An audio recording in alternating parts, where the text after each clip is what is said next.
all right. Tier list. So let us move the games that I haven't played yet. That I haven't played at all.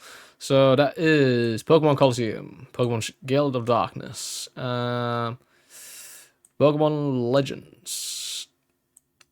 It included VA. That's not here yet. I'm gonna include Crystal in there. Put the cam in the bottom corner. You don't need to see the latest people at the moment. All right. Let's see how that looks.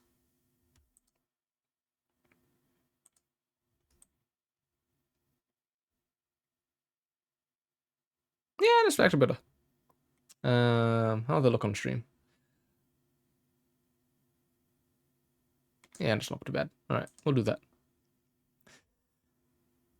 It's not flip time. It is flip time when you guys get the points for it.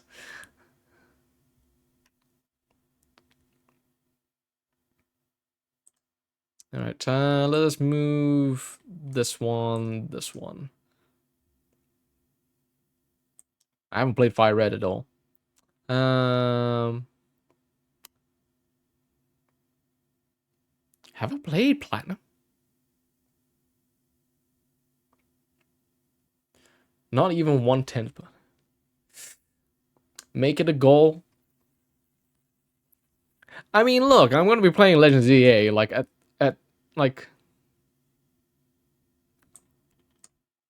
Let's see. Like, it will be done eventually.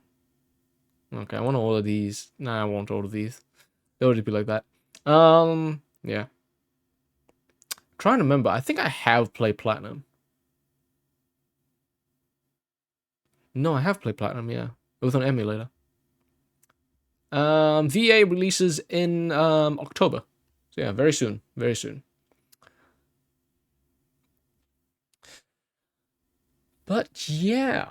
Alright, how do I want to do this? Shall I start with what I played first?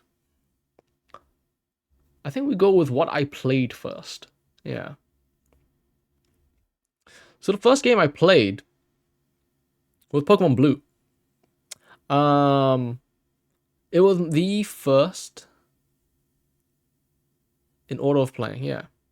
It was either Pokemon Blue or Pokemon Emerald. I think it was Pokemon Blue. I think it was. Because I was at a family friend's house when I was young. And yeah. And they gave me a Game Boy Advance to play on. Basically, you know, keeping me occupied. And it was Pokemon Blue. And I was hooked on it. I was staring at the screen for hours. I was playing for literal hours on Pokemon Blue. Yeah, so that was my introduction for Pokemon, and it's like it just hooked me.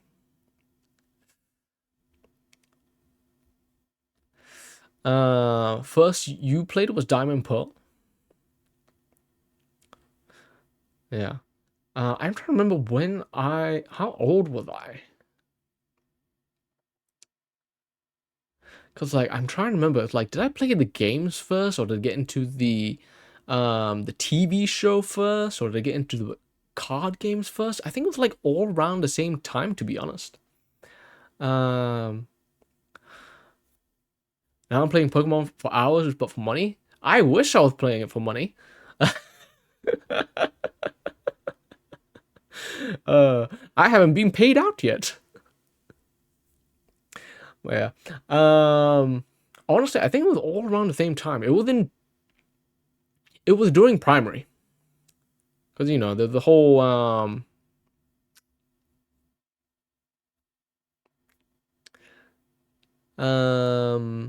yeah, because like during primary, there was basically just a black market of Pokemon cards during that time. Yeah. And it was, I mean, I enjoyed it. Like, some people would you know, get the Pokemon cards. I mean, during that time, it was like they were just cool. Like the card art was just cool. Um, yeah, I think I had. It might have been around when Diamond and Pearl um was coming out, because I remember one of my friends was playing Diamond and Pearl on their DS, and I was watching them play it. So I think I might have played Pokemon Blue maybe around that time as well. Um, Even then, Pokemon Blue was not mine at all. It was like the family friend's daughter who owned it. But they let me play on it because they didn't play it anymore. And eventually I was given it. No, you don't. You're not gonna find out which primary I went to, because it didn't exist.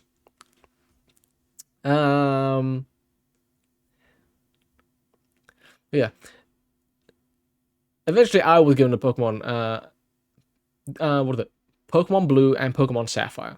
They didn't give me Pokemon Emerald. Because they had 2 Game Boy Advance. It doesn't exist anymore. The primary school.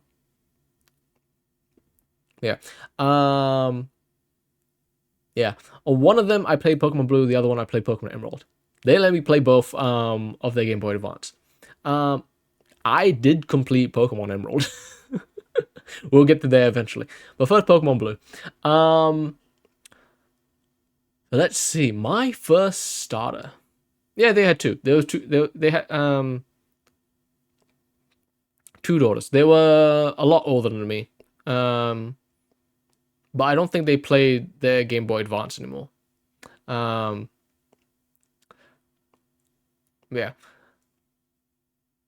I was eventually given one of them. So. And eventually I played Pokemon Blue and Pokemon Sapphire for hours. I maxed out the in-game timer for Pokemon Sapphire. But yeah, Pokemon Blue. So my first starter, most people would pick, either Blastoise or Charizard. Or in this case, Squirtle and Charmander as their first starter. And I would as well. I would usually choose the water type starter. I did eventually choose the water type starter for every single game going from up till then. But my first starter was Bulbasaur. Bulbasaur was my first starter, and I evolved him into Ivysaur and eventually got Venusaur.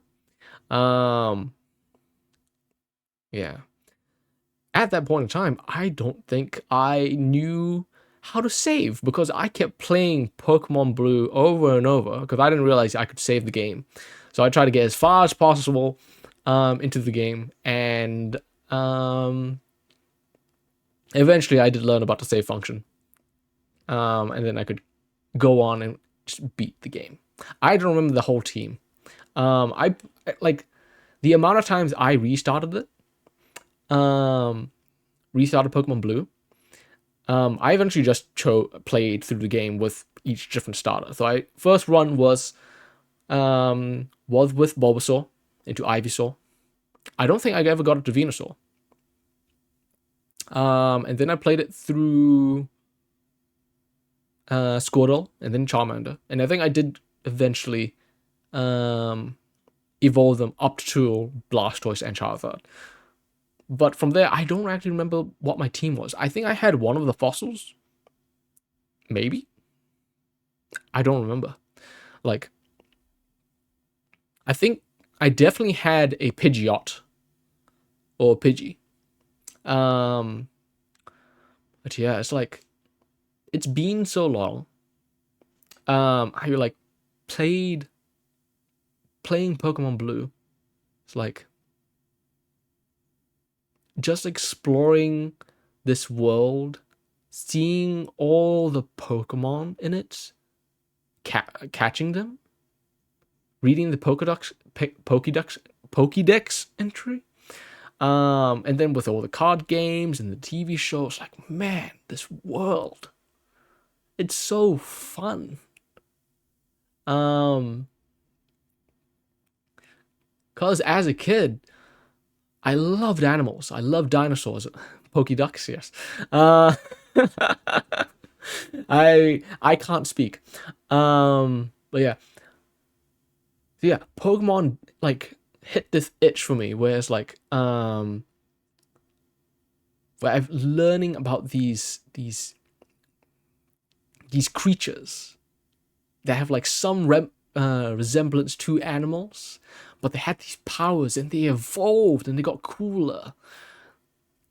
They got bigger and it's like, man, yeah. So I think like I don't even remember the story. Like the story, like now I don't remember what I thought of the story back then, but now, like I know generally the story of Pokemon Blue. It's like of like Generation One. Um, I it's pretty simple. It's like you start out on your journey, you get your Pokemon, you set off, do the gyms, you meet Team Rocket, they're doing their little crimes here and there, and eventually you beat Giovanni. And then you fight the Elite Four, and then the champion, and you become the champion. A simple game. But for a kid, that's fine. Yeah.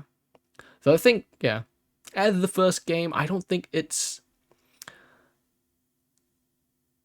probably like a B for me, honestly.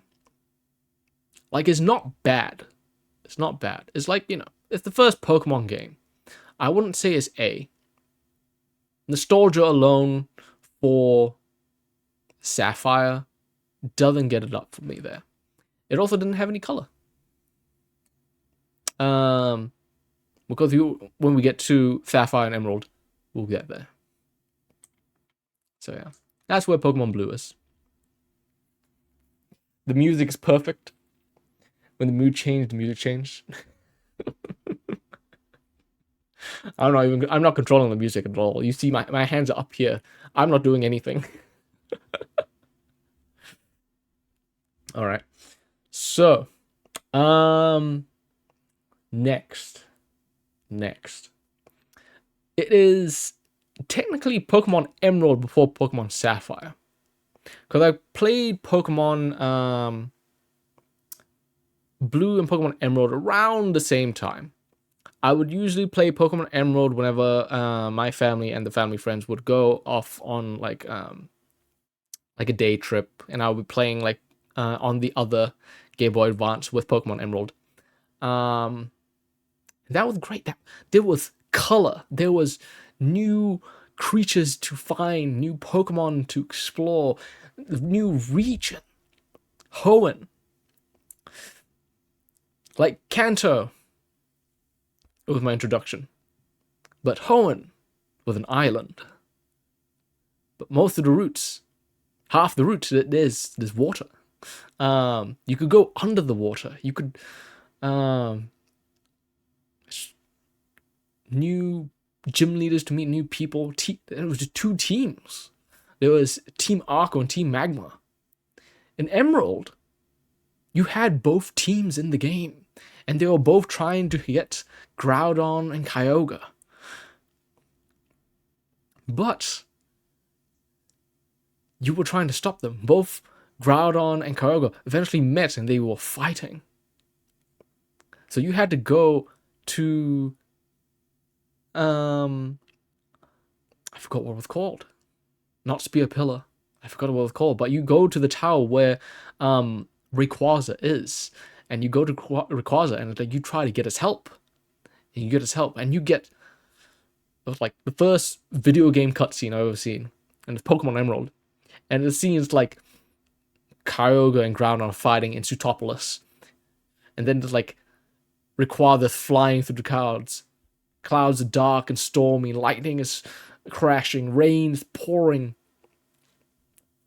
And Rayquaza descends and just basically just roars at both of them, and the two Kyogre and Groudon just basically stop fighting. It's like, oh no. The big boss is here. Uh,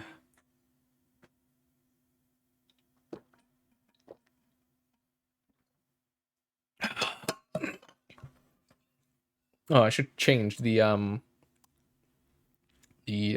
channel, not the channel, the Twitch title. So give me a second.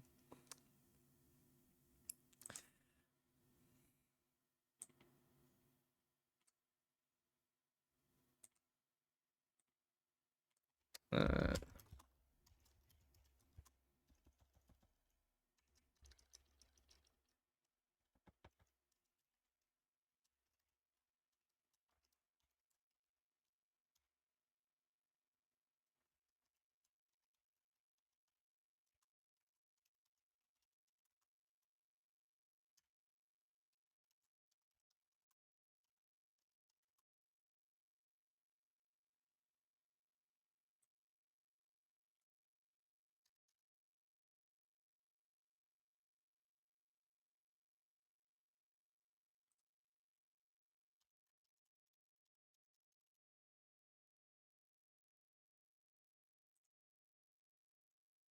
all right, hopefully that is updated. Yep. All right, it's updated. Good. Uh, yeah. Um, where was I? Kyogre and Groudon fighting. And then Rayquaza descending from the skies and stopping them. That was so cool. It was like, man. Um, but yeah, and this was like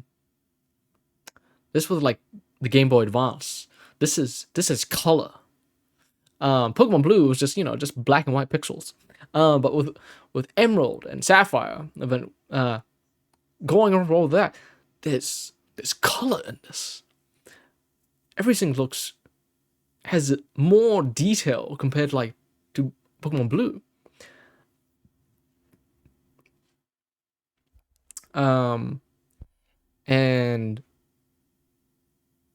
yeah, okay, the starters. My gosh. So technically, I think I might have done this out of order. To be honest, I think I played Emerald before Blue, but they're sort of around the same time. I don't really remember. But my all-time favorite, like starter, is Mudkip. And then Swampert evolves into Swampert.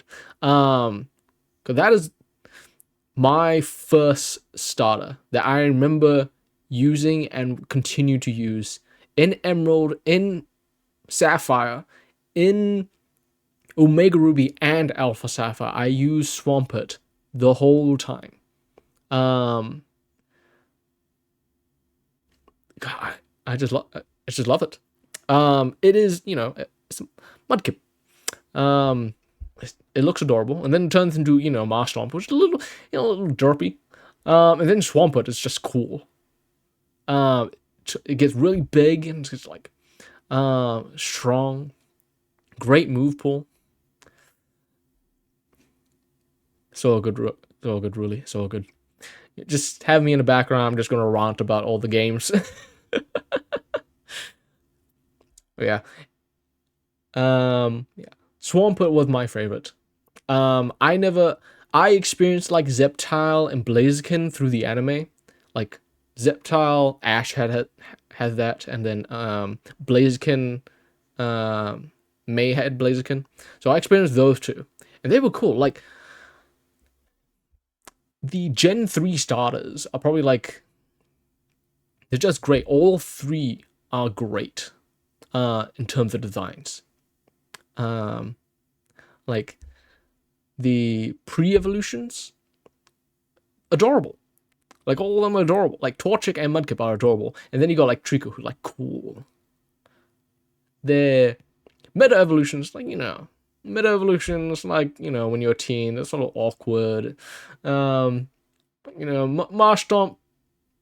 is not my favorite design. It's derpy, and it's just that. I still like it for what it is, because we eventually get into and swap it. It's like Grovile's cool. Combuskin, sort of within that middle area between Marshtomp and Grovile. It's not too bad. I do like Combusken. Um, the design of it, though, if you look at a glance, it looks like a certain thing. Yeah. But then we get into, like, its final evolutions. Blaziken, Grove, Zeptile, and Swampert. Amazing. Amazing. I love them. Yeah. They were great. Asa? No, Combusken. Just look at it. Just look at it. Look at the full art of Combusken. What does it look like? Look at how it's like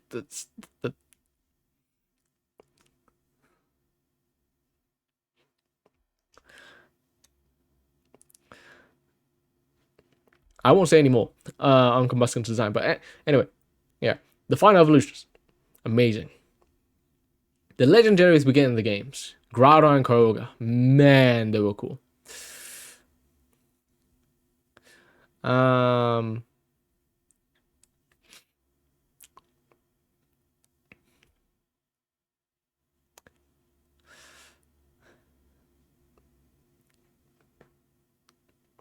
Yeah, you see the sprite? Yeah.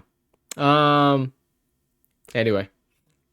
The legendaries. Groudon, Kyogre, and Rayquaza. Man, what a trio. The weather trio.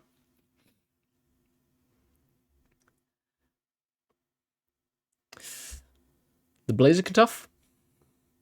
The Blaziken Tough, I don't really mind it. It's like, that I didn't really see when I was a kid, but then when I grow up and then someone actually pointed it out, like, on YouTube, and it's like, oh yeah, it does sort of look like that, but I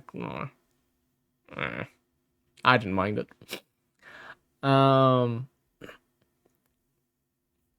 But yeah, what is it? The weather trio. And we will talk about more about the weather trio when we get to Omega Ruby and Alpha Sapphire. But in this game alone, it's like, there's cool designs. Like, you got Kyogre, this giant whale, controls the seas. You have Groudon, this like giant like dinosaur who can control the land and cause volcanoes to rise. And then you got Rayquaza, this serpentine dragon soaring through the skies that controls both of them. Man. I didn't really speak much about the gym leaders in Kanto because I don't really remember them that much. But for Emerald and Ruby and Sapphire, I'm going to talk about them like around about the same because they're basically the same games. Emerald has more. Ruby and Sapphire is basically the same game without the other team and Rayquaza. But yeah, the gym leaders. This is one. I think it's the only game. Let me double check. I'm going through both games. Yeah, this is the only game where you have a father that's semi-present. He is a gym leader, so he's not at home, but he's still in the game compared to the other games.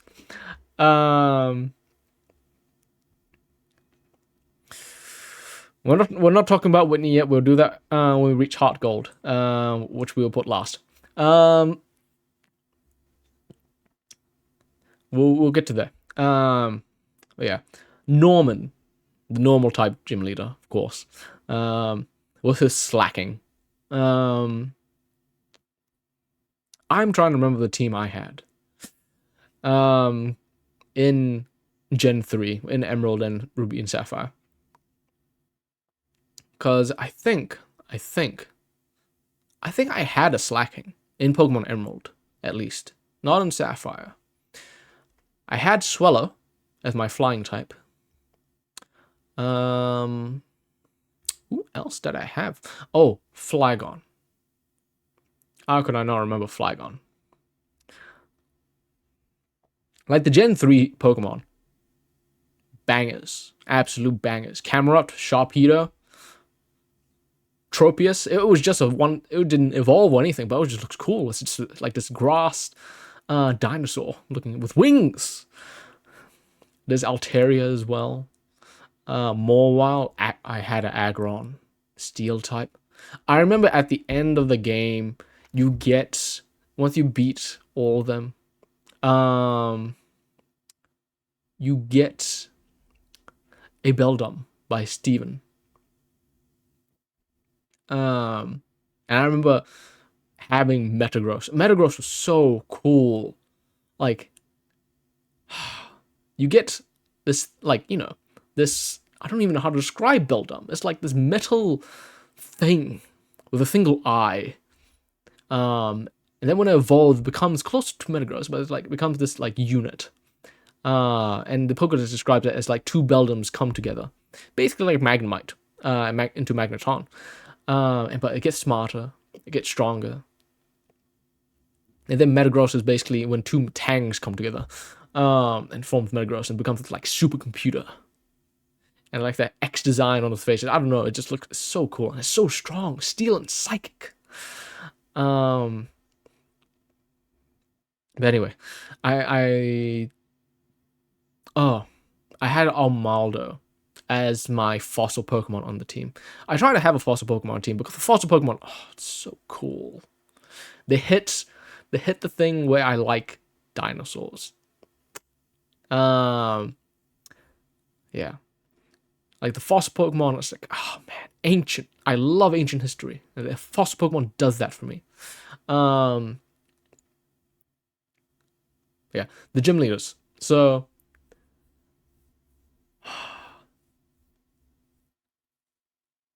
overall, they're pretty good. They're pretty good. I enjoyed them. It's like you go to Roxanne and then what is it, a Brawly, and then Winston, I think. Was it Winston? Electric? Was it Manectric? I feel like there's someone before that. It was Rock, Fighting, Electric, Flying?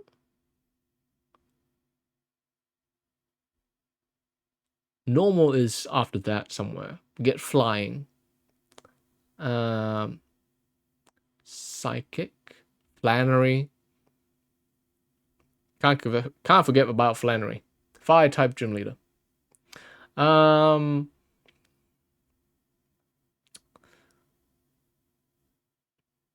Yeah. I don't really have much to say about the gym leaders, to be honest. But I do like them. I do like the designs. More so than Gen 1. To be fair, I experienced Gen 1 during, when they were just black and white pixel art, so there wasn't too much of a design that I could see. And like most of it I saw was like on the anime, the TV show. So there's a little bit of a disparity there. And then there was a post game. Like Pokemon Red and Blue, there wasn't a post game to it. It's like, once you finish the game, I'm done. I'm the champion. I don't need to do anything else. But for Emerald, more so than Ruby and Sapphire, there's a post game. There's this new thing. There's the Battle Frontier. There's like 8 more people that are way stronger than the gym leaders. They're like around the Elite Four area. And it's so cool. And you get this ticket and you get to the Battle Frontier, and it's like, wow. And all of them are like different. All of them are like, they have these different gimmicks. Like, I don't think as a kid playing it, I understood the gimmicks, but I went through it. Because like, what are the Annabelle? The Battle Frontier brain. It was just, I felt like it was just random. Like you would press a move and it did a different move, and I enjoyed it. I think I beat all the Battle Frontier brains. I think. I might have missed one. Because I remember fighting Annabelle. I remember fighting... Don't remember the names, to be honest, but they had cool designs. Because I remember watching an anime, and it's like, oh my gosh. I remember those guys. I remember fighting them. Um, yeah. Because I think I watched the Hoenn anime Advanced Generations at around the same time. Maybe not. Maybe not. I remember watching Pokemon Master Quest, the Johto Gen 2. Like my main exposure for Gen 2 was the anime. Yeah. My thoughts are all over the place. Cuz I'm remembering things left and right. Yeah. Oh, and then there was the roaming legendaries, Latias and Latios. Um those two are cool mainly because I remember watching the movie. The Hero of Two Heroes, I think it was called, or Hero of Two, I don't remember. And that was cool.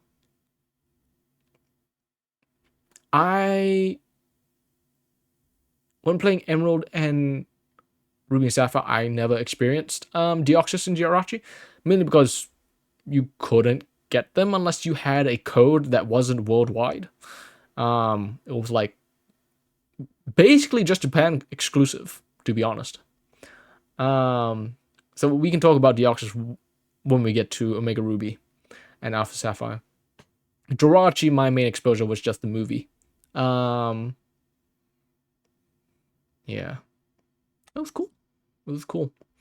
Um, what else was there in Emerald?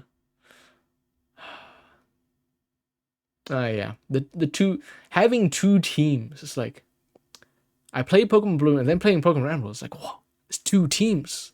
One is Team Magma, which is all about expanding the land, and then Team Aqua, which is all about expanding the oceans. Like, oh my gosh, it's double the trouble. I need to fight both of them. It's like, oh, they're fighting each other as well. It's like, oh my gosh, it's so cool. Oh my gosh, they're both summoning the legendaries and they're both fighting. It's like, oh my gosh. Uh, yeah. Um. Oh, the gym leaders. Going back to gym leaders, it's like in Emerald. Um, at the eighth gym leader, I forgot what. Um, last one is water. It is the water gym. In Emerald, you do not fight Wallace, the water type gym leader. You fight a Emerald exclusive character called Juan, who is a water type gym leader. That's who I remember more for the water type gym leader, more than Wallace. Wallace has always been more as a champion to me. But even then, because I played Sapphire so much, I think of Steven as the champion. And I thought Wallace is sort of in between character, where it's like he is sort of the eighth gym leader and sort of the champion. Like I remember Juan more than Wallace at the eighth water type gym leader. Yeah. What else was there in Emerald? I remember enjoying. I think that's all. Yeah. Omega Ruby Alpha Sapphire expands it a lot more. So I'm putting Emerald up there in S, and like Ruby and Sapphire at like A. Yeah. Nostalgia is definitely hitting me with Emerald, but even then, it was basically one of my first games, and I enjoyed it immensely. So, I might have other thoughts that I remember in the future as we go through the list, but we'll get to there. So we need to shift some things, because after that, so I played Sapphire basically hours on end. I'm pretty sure my playtime for that is hours. Like, I don't remember. I clocked it out. I did the game so much that I had a whole team that are all level 100s. Yeah. But yeah, I didn't really have I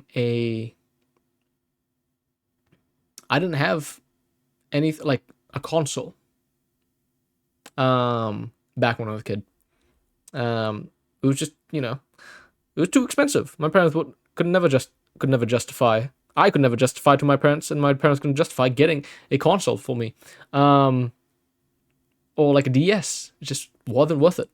So I actually never played for the longest time. I never played Diamond and Pearl until like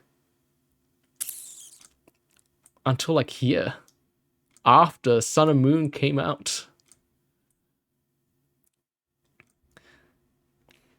Yeah, I played these games when primary. Yeah, they cost so much. But when you look back on it, when you look back in time and you see it now, it's like, man, those things were cheap. Those things are cheap now. But yeah.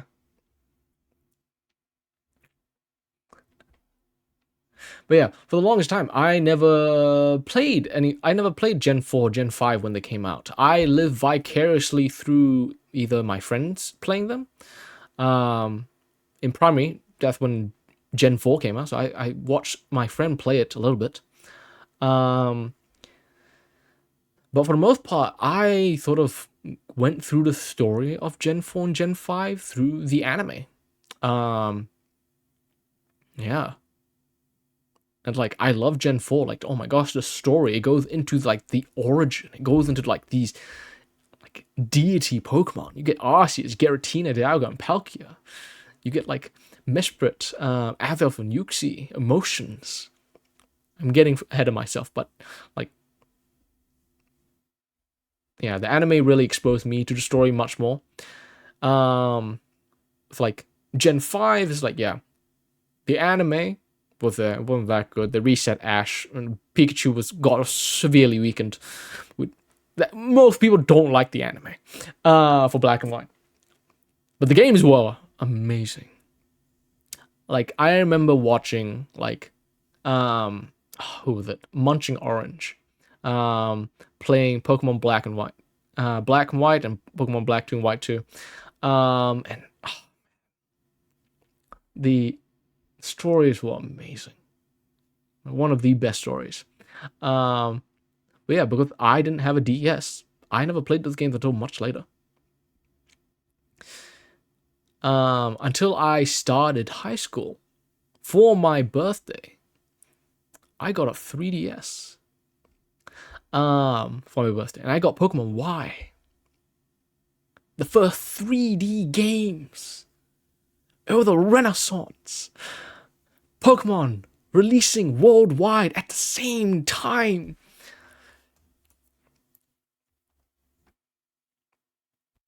You're not gonna know where my high school is. No, I'm not telling.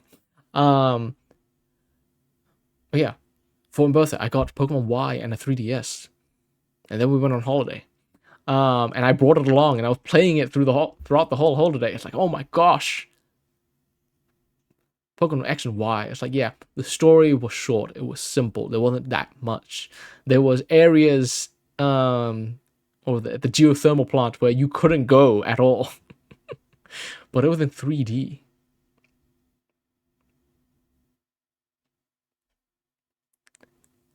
But X and Y, it's like, oh, man.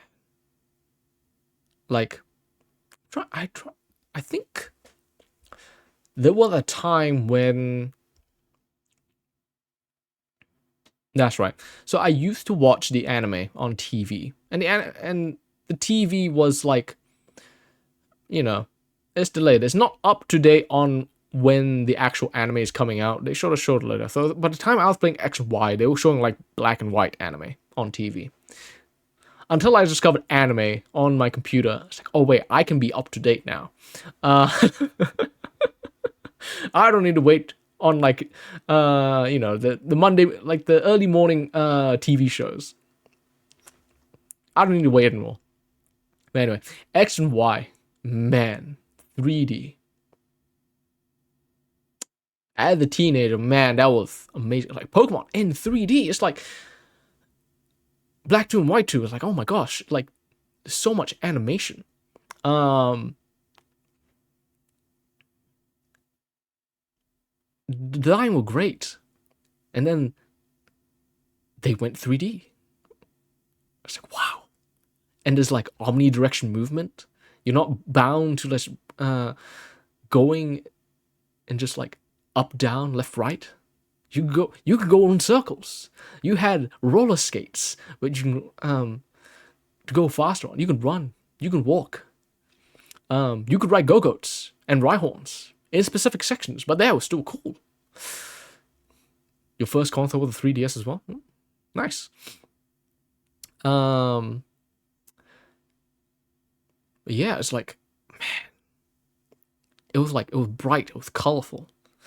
X and Y, Vernius and Yveltal, life and death.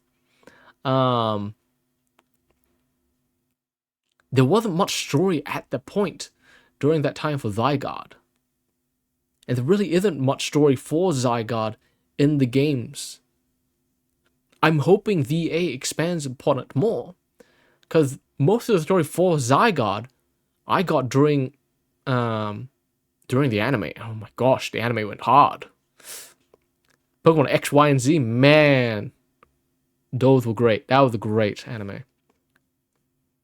But yeah, Pokemon Y was what I got. Because, you know, it's like, you look at the two, X and Y, you see have this, like, basically this Y-shaped, red-winged, like, not, it doesn't look like a bird, but it looks like this cool, legendary. And then you get this deer on the other one. This blue deer with, like, rainbow, like, gems in its horns. Which one am I going to choose? I chose Y, obviously. It looks cool. I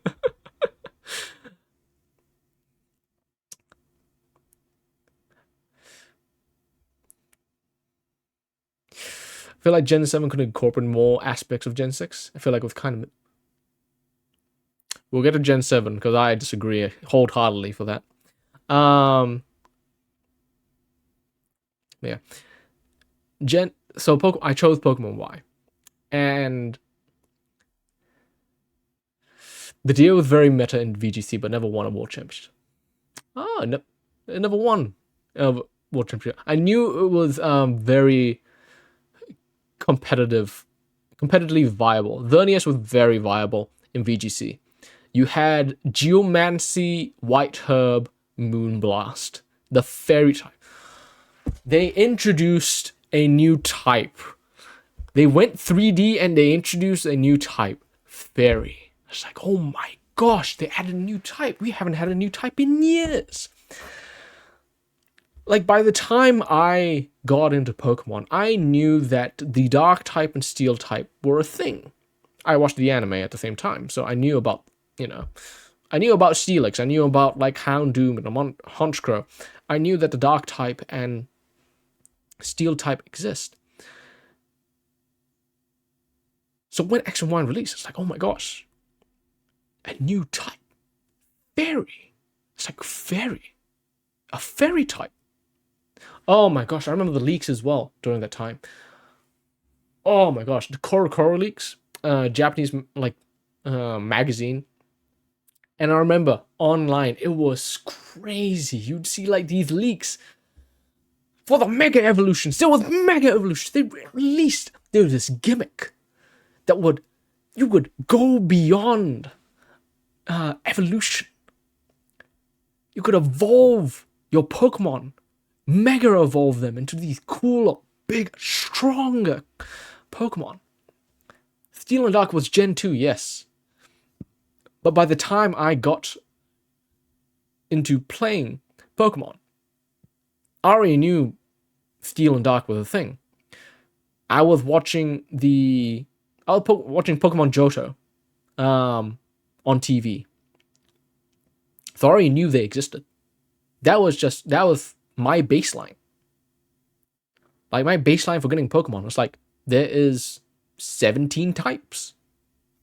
That's how it is. That's how it's always been.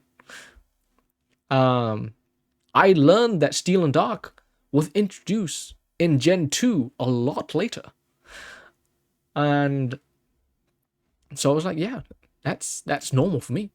But yeah, so when they introduced a new type with Fairy, and that they were retyping some existing Pokemon to have it, like take Togepi, Tog.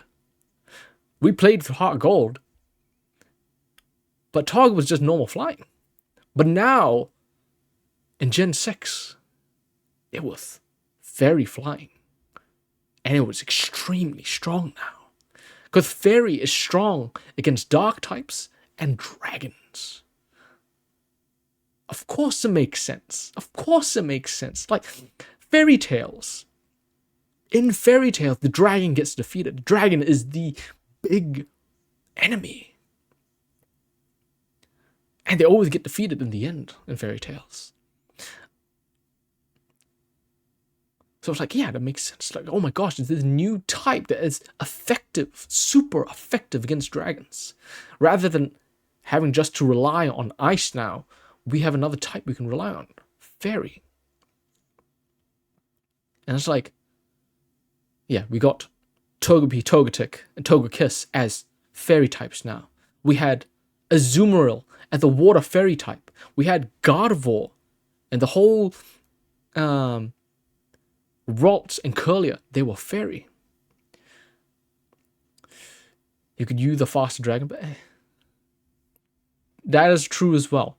Dragons were effective against dragons as well. But even then, the hype for the new type was amazing. Like, I remember watching the two YouTubers that I was watching at that point in my life, in terms of Pokemon, was Munching Orange and Tyranitar Tube. And like Tyranitar Tube would go into the leaks, like the Korokoro leaks. So we would see stuff of like all these, like, is this a fake Mega Evolution or not? Is this real or not? And it's like, man, it was so cool. But yeah, it's like Gardevoir was making a Psychic Fairy type now. It's like Dark is no longer effective against it now. Ghost it still is, but Dark is no longer effective against Gardevoir. And it's like the new legendary was the Fairy type. For you with JTV, I watched him as well back in the day as well. I don't watch him as much anymore. Nowadays, I mainly just watch Tyranitar Tube. Yeah, I sort of fell off on Munching Orange. I keep up with him from time to time, but not that much anymore. Ah, he is the guy that did 100%, 50% Arceus, and yeah, long time ago for me. But yeah, it's like the new legendary Vernius with a fairy type. This new typing, it's like, wow. And eventually, obviously, we learn it's like, okay, fairies are weak to poison and steel. It's like, oh yeah, that makes sense. It's like the poisoned apple in Snow White, the fairy tale. It's like, yeah, that makes sense. Steel types is like, that goes more into like, you know, the actual mythology and legends of stuff of fairies. Like, steel is poison to fairies. Yeah. I think we learned about the fairy types first before we learned about Mega Evolution, because when they release, when the first Korokoro Leech came out on Mega Evolution, there was this, because we know about the Japanese titles, like how they look in Japanese, and it's like this is this weird DNA symbol in the Japanese title. It's like, hey, what is that? What does that mean? Is it just evolution? They have the evolution symbol on it. It's like, okay, that's cool.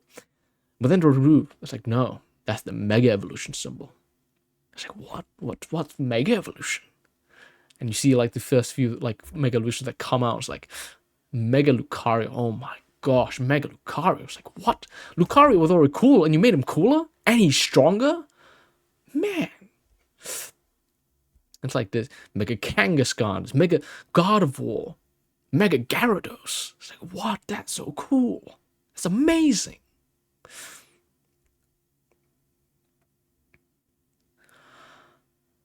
It's like, man, okay. It's like, that was before I even got the games. Like, I was wanting the games, but I was like, I'm not getting a 3DS. I'm not playing the game. I'm gonna watch someone play it. And then I got it for my birthday, and I played the heck out of it. That was such a good time. I haven't even gotten into the actual thing yet. It's like the actual game itself. I'm just talking about the pre-hypes. I'm talking about the hype season for it. I enjoyed it immensely. Although it was so hyped, the first 3D games, a new type, new gimmick. This is amazing. But then we get into the actual game itself. The starters, man, the starters. Because people were like making theories. Because they used to be like, they would do silhouettes on the Koroko leaks. It's like, oh, what is this Pokemon? What does it look like? What could it be?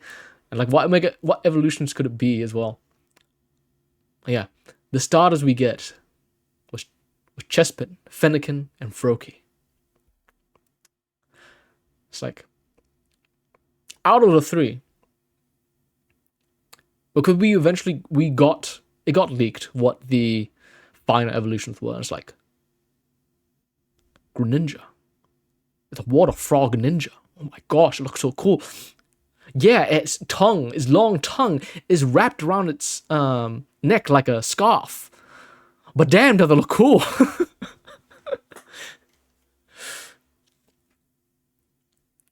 It's like Chestnut and Delphox. Like, oh, it's like, all right, they're all right. They're all right, but like Greninja.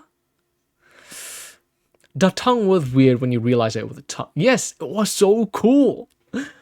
I was like, people were so happy when Ash Greninja. My gosh, like the anime Pokemon X, Y, and Z. Probably like one of my favorite seasons of the Pokemon anime. Like, my gosh, so much lore for like Mega Evolution, for Ash Greninja. It's like Ash wasn't good. Ash Greninja, incredibly OP. Greninja on itself was incredibly OP. There was a new ability that was introduced, Protean. It would change the typing of the Pokemon to whatever move it was going to use. It was incredibly OP.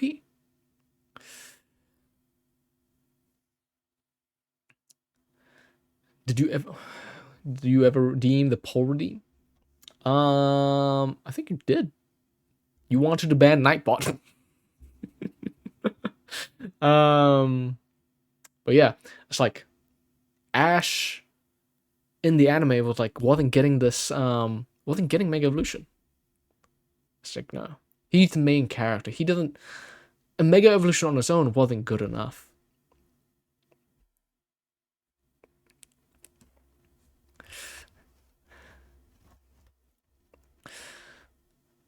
It wasn't a poll put up with. I'm sorry, okay? But now Nightbot is here. It's fixed properly. Now you can spam however emotes you want, and you won't get banned for it. It's fixed. But yeah, it's like, Ash caught a Froakie, evolved into Frogadier, and eventually evolved into Greninja. And it was so cool. This ninja Pokemon. And it was like incredibly strong. But then it was like, there was this spin-off anime. It was following Elaine, this different main character, and he was fighting these different going around Kalos, fighting people with Mega Evolutions, getting stronger. And it turns out he was working for the main villain, but I don't think he realized he was a villain, like Thander. And eventually, that anime, the spin-off anime, got tied into Pokemon Legends X, Y, and Z. It's like Elaine and Ash were in the same anime. It's like Elaine had Mega Charizard X. It's like, oh my gosh, the Kanto Star's got Mega Evolutions. Like, what? And it looks so cool.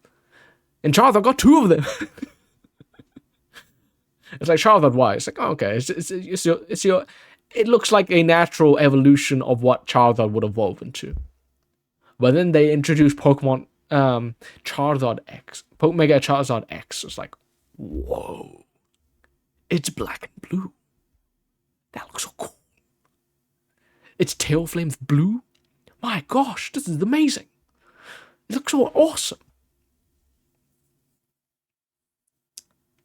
Yeah, of course I did get Charizard. I chose Charizard as the second starter I got in X, Y, and Z, in X and Y. And got the Charizard. Did I get Charizard X? Was the Charizard X Megastone in X only, or could you get both? I don't remember. Regardless, I think I just used Mega Lucario because Mega Lucario was cool. Oh man.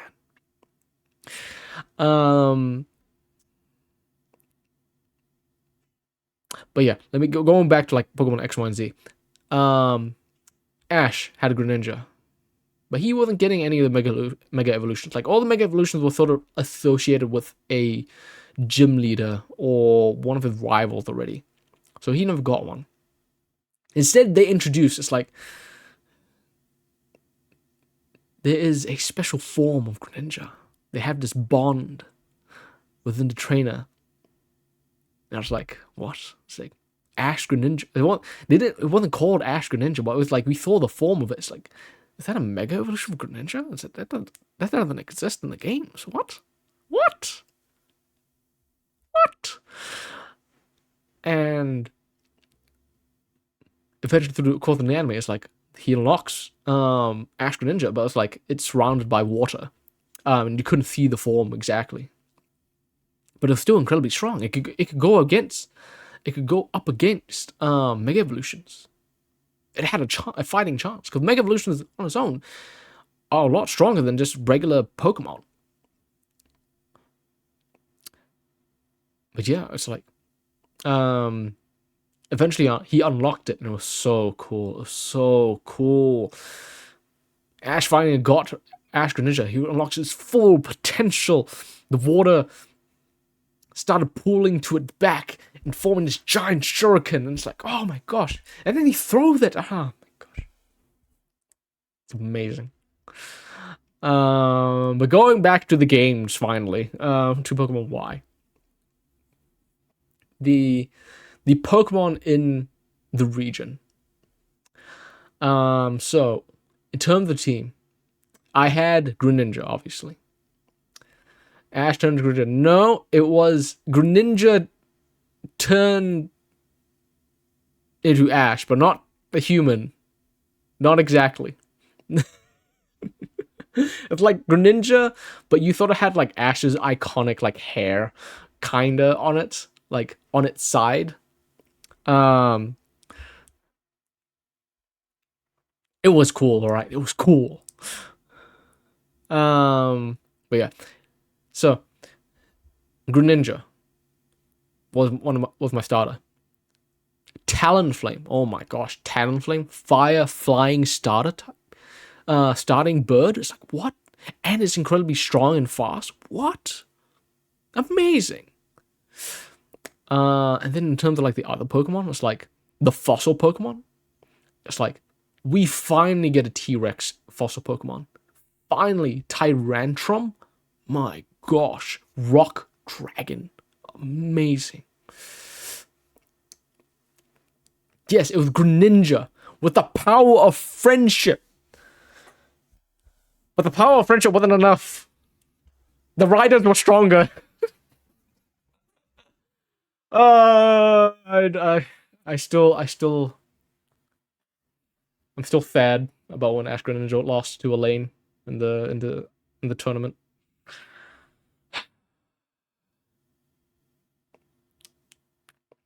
He should have won.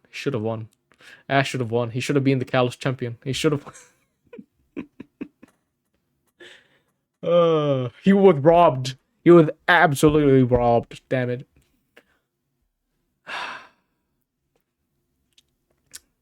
Anyway, um, yeah, I don't really have too much to say on X and Y gym leaders. They were cool. They were cool. Yeah. I liked the designs and all. They were there. They like the gym leaders for the most part never did anything. It was not until I played Black and White and Black and White 2 that the gym leaders did something. But yeah, the evil team for X and Y was Team Flare, and it's basically their goal. Obviously, we're dealing with the life and death Pokemon. It's like eternal youth or death to the masses. There's one canonical ending that goes into Legend ZA.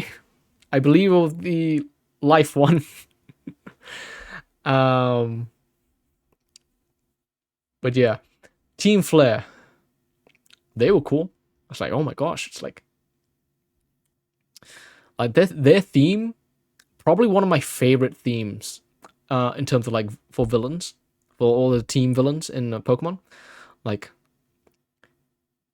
And then there was like you see the admins like, oh, they're kind of weird, but they look cool. Like Team Flare, it's like I would love to get a sort of red suit one day, like just to do a cosplay for like a Team Flare member.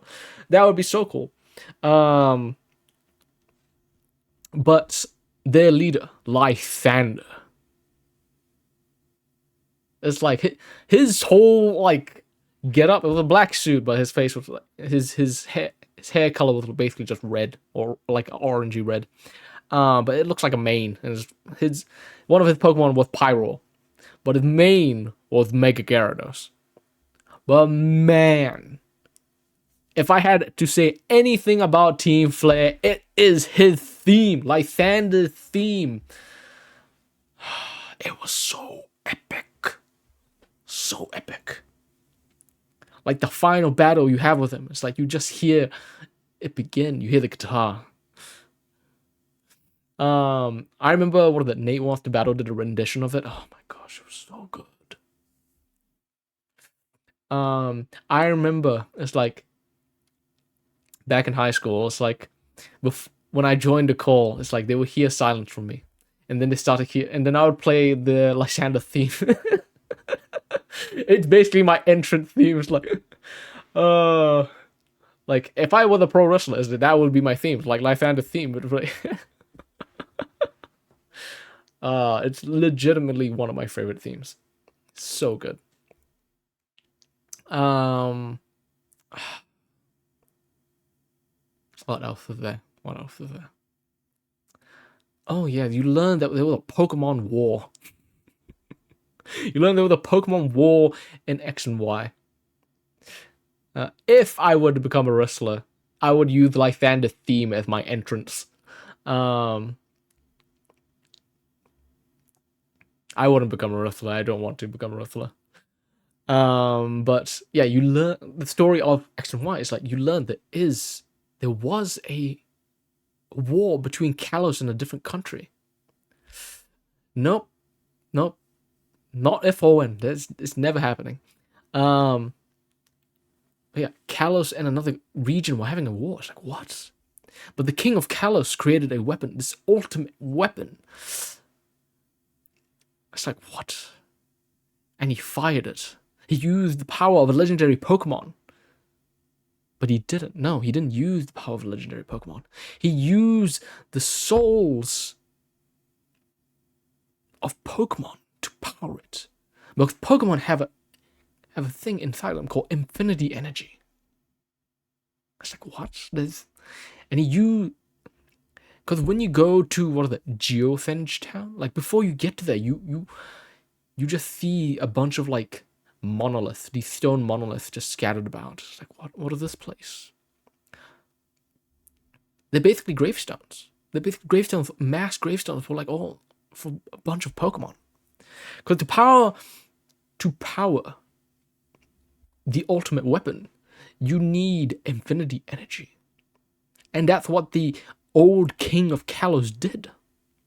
He fired the ultimate weapon and destroyed the opposing side and won the war. But his partner Pokemon were the Floettes. The Floettes went out to that war. The reason why he fired the ultimate weapon was because Floette went to war, but it never came back. It died.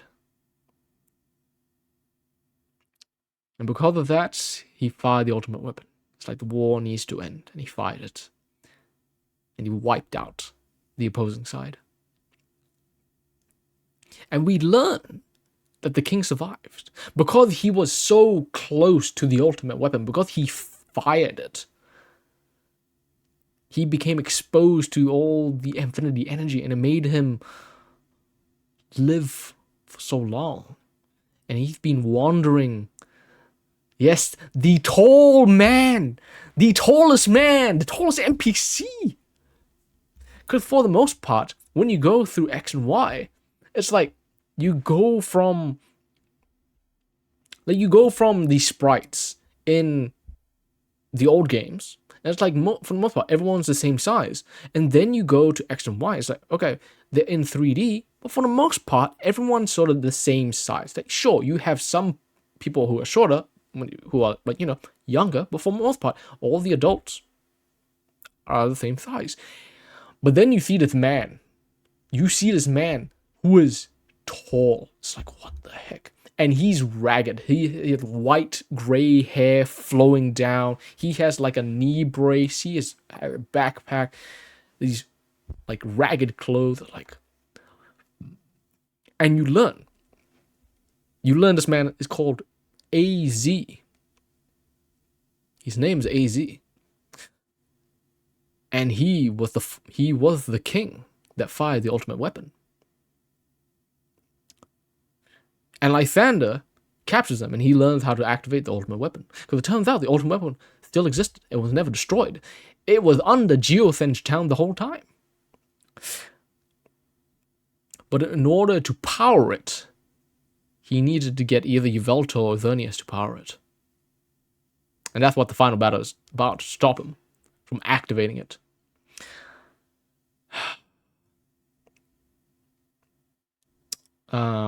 Oh, I just remembered the name of Yveltal's signature move.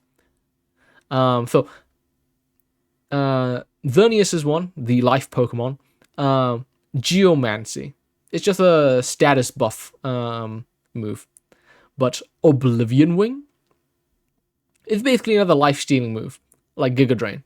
But this one does a lot more damage. It was I believe it was a dark or a flying type move. And it was called Oblivion Wing. I was like, whoa, that's so cool. Yeah. X and Y hold a special place in my heart because it is basically my restart into playing Pokemon. Yeah, Geomancy was just a stat buff.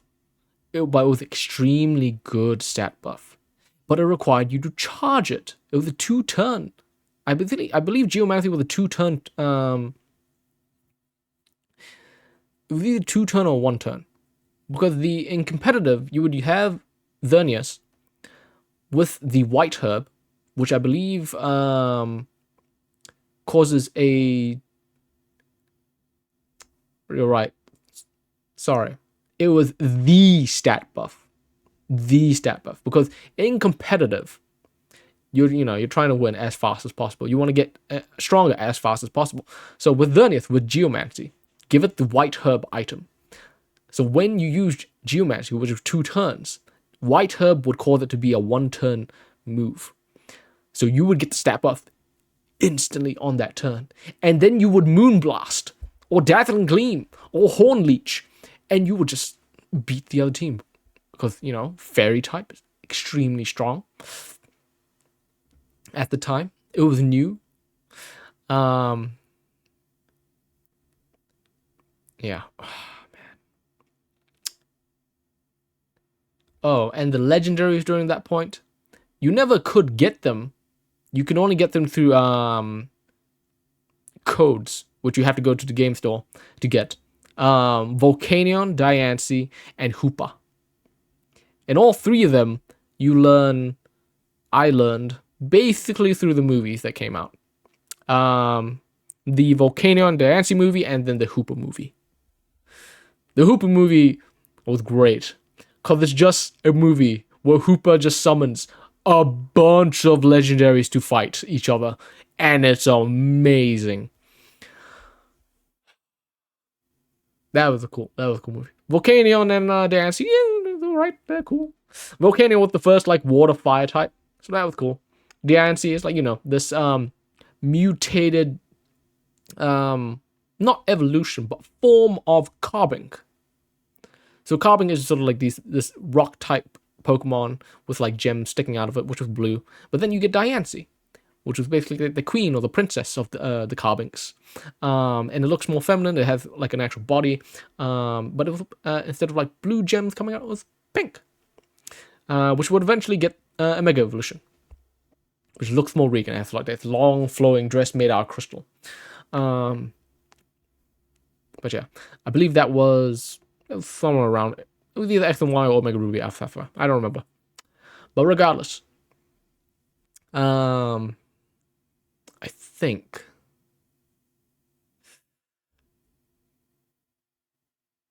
that might have been I think that's all of X and Y. It wasn't too much in X and Y. Like you go to each of the towns, collecting gym badges. You fight Team Flame. Like most of Pokemon, it's very just very plain in terms of what you have to do. Um, but I enjoy it. It's a simple recipe, but I enjoy it. Yeah. For me, X and Y, I would probably put it in an A. Above Ruby and Sapphire. Um, just in terms of content, Emerald had it more. X and Y were very much supported by the anime. In terms of like Zygarde. Because I remember going to Terminus Cave in X and Y. It's like seeing this giant like green and black snake thing with hexagons. Like, what the heck is this? What is this? It's just sitting here in a cave. And then you find you fight it and it's called Zygarde. It's like, what the heck? It's like you meet it's X, Y, and Z. It's like, well, okay, what's the Pokemon? Um it's basically like this the maintainer of order, essentially, the order Pokemon. But we don't learn much about it in the games. In any of the games at all. I'm hoping VA goes into it more, but we won't find out. But yeah. After that, we come into the first remake in the 3D era. Omega Ruby and Alpha Sapphire. My gosh, they updated my favorite region and they did it well. Because not only did they include more Mega Evolutions, which were given to, a lot of Hoenn Pokemon, because my gosh, it was great. It was great. Like, I love Gen 3. I love Emerald. I love Pokemon Sapphire. But they just hit it out of the park. It's probably one of the best remakes. I played Heartgold, but I never played the original Gold and Silver, so I can't say. It is the best remake I've ever played. They did well.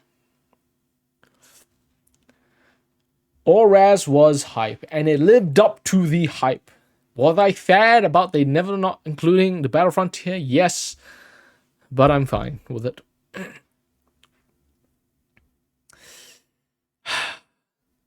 So,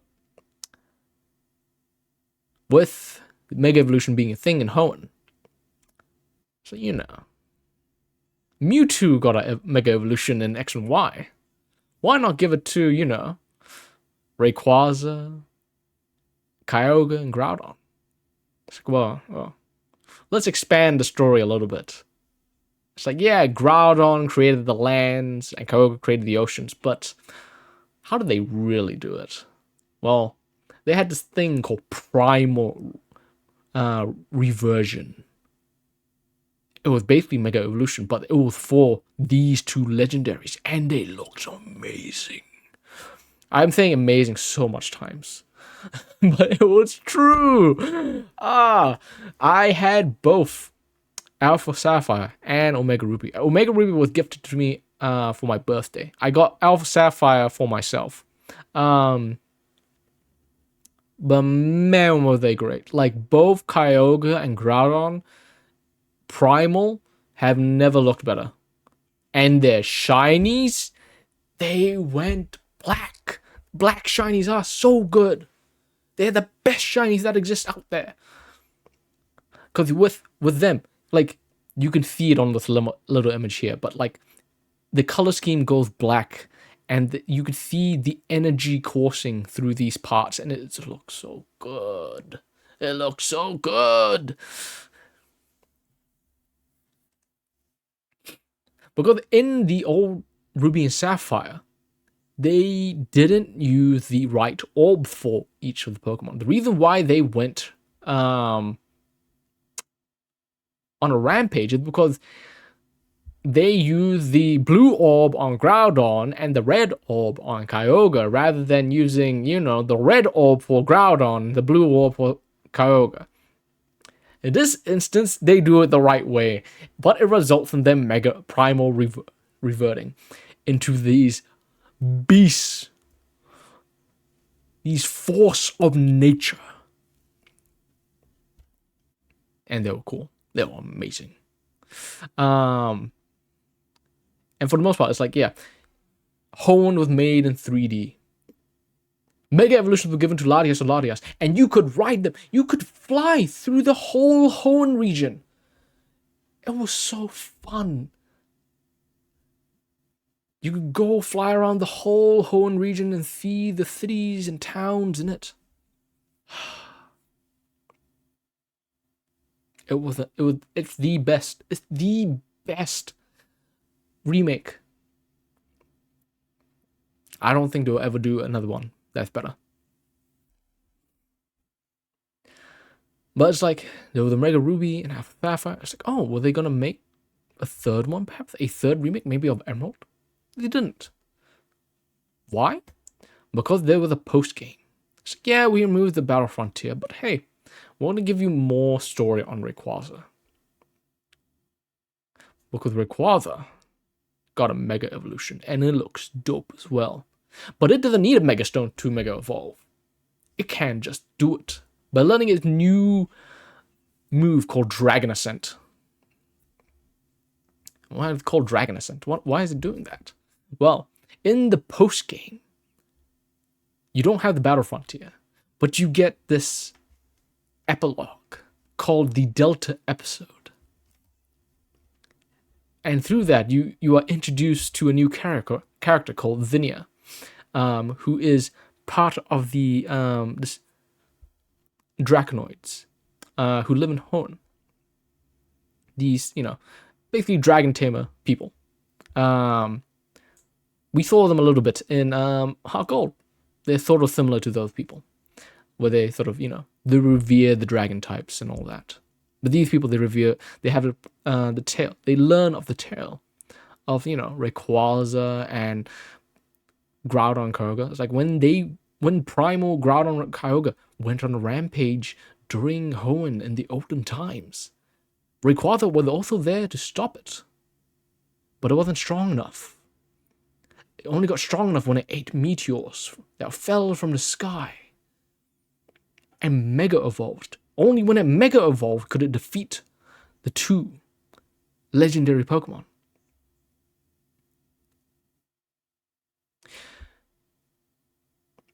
So we learned that. The whole Delta episode comes to the reason why there is. There's another threat that's coming to Hoenn. a giant meteorite was coming and crashing into Hoenn, was coming to it. Big enough where, so Sutopolis, if you know what Sutopolis looks like, it's basically this crater in the middle of the ocean. Like the Earth has been raised around, it's like Sutopolis is within the crater. And it's basically a meteor big enough that could do that was coming to Hoenn. It's like, we need to do something. And Vinia had like, she was going around defeating people, taking their megastones and stuff. And basically trying to get Rayquaza to help. And eventually, like, Rayquaza, like, comes down. It descends from the skies. But it doesn't listen to Vinia. Because we, the main character, are the main character. So we prove our worth, we fight Rayquaza and catch him. And then we ride into the sky.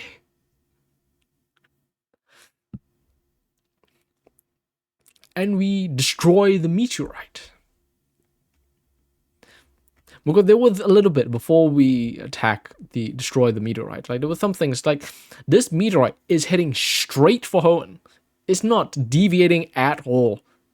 It's heading straight for it, like it's sentient. Yeah, well, it was sentient. There was something inside. Because when we go up, we ride on Rayquaza, Mega Evolve, riding up into the sky. We have a spacesuit that we stole from Team Aqua and Team Magma. And we ride into the sky and we destroy the meteorite. And it's like we destroy the meteorite. It was like, we're turning around. And as we're turning around, like, it focuses on the meteorite. And like one of the rocks like drifts away from the screen and we see this triangle. It's just floating there. And then it starts moving. It goes to the left. It goes to the up. It goes to the right. And back in the middle. And you start seeing tentacles come out of it. And you realize it's Deoxys. Because back in Emerald, Pokemon Ruby, Sapphire, and Emerald, that's what the animation for when you find Deoxys on an island. You see that same triangle, and you see it going to the left, going up to the top, and going to the right, and going back in the middle, and then you see Deoxys. And that's what I was referencing. It was so cool, because by this point, I knew that. I see it on the internet. I was watching, like, a lot of video games, I watch vicariously through other people playing them. Because I simply didn't have the means to. I'm just like, oh my gosh, Deoxys? We get to fight and catch Deoxys in the game? That's amazing. Because Deoxys is cool. It's like this alien DNA Pokemon, but it has like these 3 other forms. It's like, there's an attack form, there's a speed form, and a defense form, and it's like, oh my gosh, that's so cool. Man. Oh. How can I forget? There's 2 things I need to talk about, Omega Ruby and Sapphire. They redesigned the 2 teams for Team Magma and Team Aqua. Like, Team Magma, pretty much the same. Maxie got a Mega Evolution. His design is basically the same.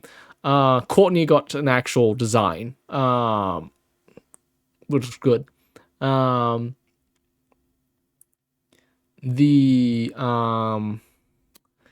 Team Aqua got a redesign, like a full revamp. They're going for the ocean. They're all tanned. So we had Archie, who was like this big buff dude, skin tight swimsuit, Mega Sharpedo. You had, who was that? Shelly, and I forgot the other guy's name, but like, they look cool. Shelly was hot. Oh my gosh, the redesign. Oh my gosh. But yeah, they both got redesigned, and the teams were great. Then we have Wally, our main rival in Gen 3. Wally, our boy, our sickly boy, we see him grow. Flannery was hot as well, do not get me wrong. Flannery was hot back in Gen 3, but when they did the redesign for Shelly in Omega Ruby and Alpha Sapphire, she shot to the top.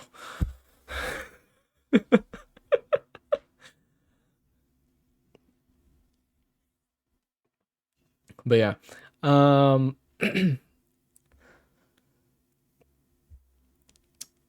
What were they gonna say? Wally, our best boy. So Wally, our rival in Gen 3, is a very sickly boy. We basically teach him how to catch a Pokemon, and his first Pokemon is a Ralts. It's like, hey, our dad basically goes, hey, there's a new kid in town. He needs some help. He's a bit sick. He wants to catch Pokemon and become a trainer. Go teach him how to catch a Pokemon. It's like, hey, sure. So we go teach him how to catch Pokemon, and through the course, like, you know, he's getting stronger. He's getting stronger. He can actually walk farther distance. It's because he lived in a town where the air was a lot more cleaner and stuff. Yeah, through the course of the journey, he gets stronger physically as a person, but also as a trainer. And eventually, at the end of Victory Road, they redesigned. There's a new room. There's a new room in between the end of Victory Road and before you get to the Evergrande city. And it's basically the rival. It's basically where Wally is, and you see these like red spider lily flowers in the cave, and you see Wally there, like turned around. And then as you enter, you walk closer, he turns around. It's like, and you get into battle, and he's like the strongest he's ever been. He's like facing against us with this team, and his ace is a Mega Glade. It's like, man, and his theme, so good, so good. They took away the red hair from Shelly. Yes, they did. They did, and I am a sucker for red hair, but I'm redesign for tangles, man. Tangles go hard.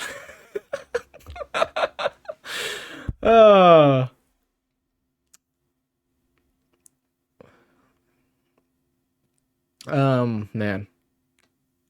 Back to Wally. His theme goes hard. I would say 3DS era, Lysander theme, Wally theme. Both absolute bangers.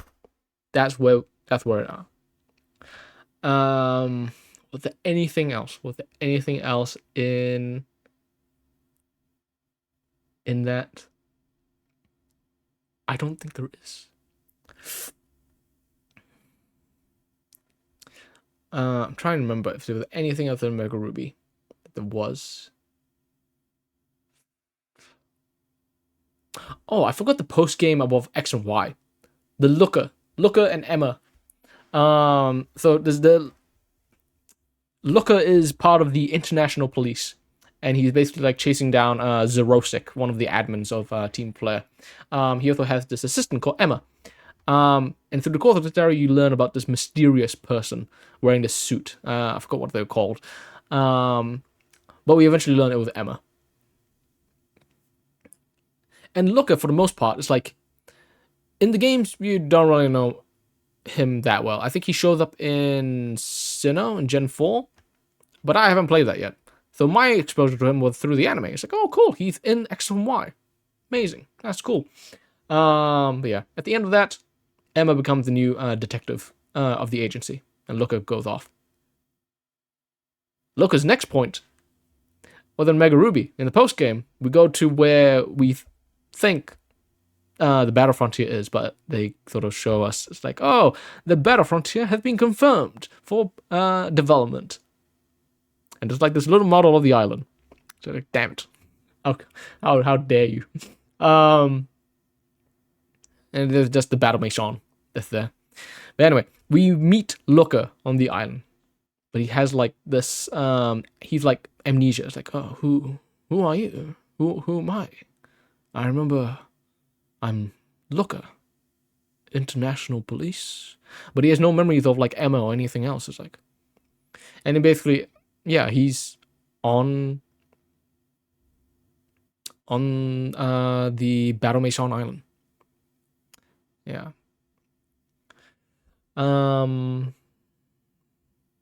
Yeah. I think that's all for Omega Ruby and Alpha Sapphire, to be honest. So, I think we are putting this at S. Above Emerald. That's how good it is. That's how good of a remake it is for me. That's where it is. Yes, it is Pigstep that's playing right now. Which is, yeah, well, yeah. It is getting close to 11. I don't think I'm finishing this tier list within the next 2 minutes. So I think we'll save it for next week. Because I still have a lot to talk about the remaining games. And like I talked about these like games, I talked about these games for like since 9:30. Yeah. You love Lena Rain? Oh yeah, I love that they included Lena Rain into the new Minecraft music because she does some absolute great ones. No, this is not the OG one. This is sort of like a lo-fi remix. Yeah. Yeah, I think we will do the other talk about the other ones next week. Now that I finish Pokemon Heartgold.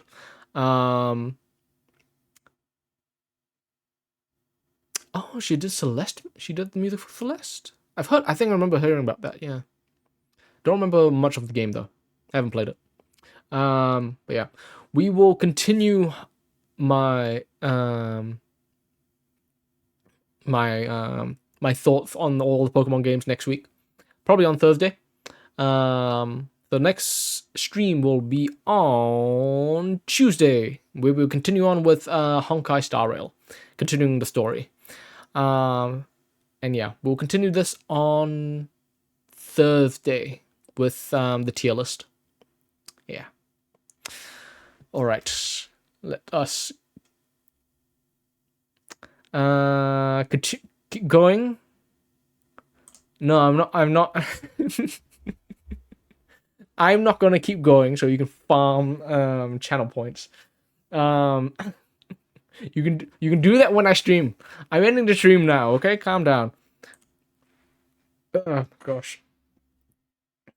My voice is giving out. It was a good stream. I enjoyed it very much. We finished Pokemon Heartgold. I finished Pokemon Heartgold for the first time. We beat the Elite Four on stream. And we beat Red. I beat Red for the first time. We only lost 2 Pokemon. Probably overdid it with the leveling, but even then, we beat him. So yeah. And then I get to talk about Pokemon, about all the games. So yeah, you can expect that next week about the rest of the games, starting with Sun and Moon. Yeah. So I already said when I'm streaming next. Yeah. Thank you guys so much for watching, and I will see you guys next time. Bye bye.